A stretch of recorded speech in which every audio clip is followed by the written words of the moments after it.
Գլխավոր դատախազությունը երգիչ Անդրեյ կնոջ Անի Օհանյանի գրառման դեպքը ուղարկել է Հայաստանի Հանրապետության ոստիկանություն ստուգումներ իրականացնելու համար։ Այս մասին Արմնուրեմին հայտնեցին գլխավոր դատախազությունից։ Հայտնել էինք նաև, որ դեպքի առթիվ դատախազությունում ուսումնասիրություն է սկսվել։ Նշենք, որ 2024-ի տարեվերջին մամուլում հրապարակումներ եղան, որ երգիչն ու կինը երգչուհի Անի Օհանյանը բաժանվել են։ Տևական լռությունից հետո Անի Օհանյանը գրառում կատարեց, որում թեև Անդրեյ անունը չէր նշել, բայց բովանդակությունից պարզ էր դառնում, որ խոսում է նրա մասին։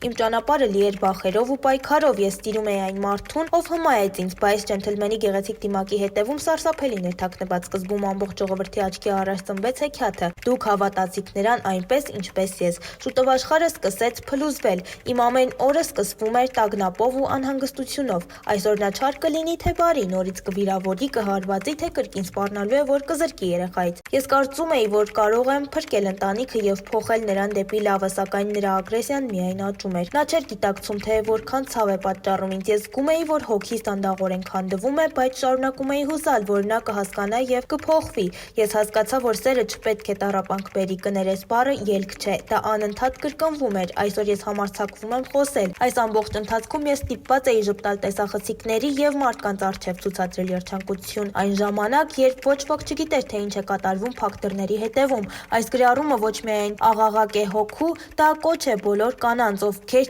տառապում են ինձ նման, աղջիկներ, կանայք, մայրեր, դուք արժանի եք սիրո, որը բերում է լույս եւ ոչ թե խավար։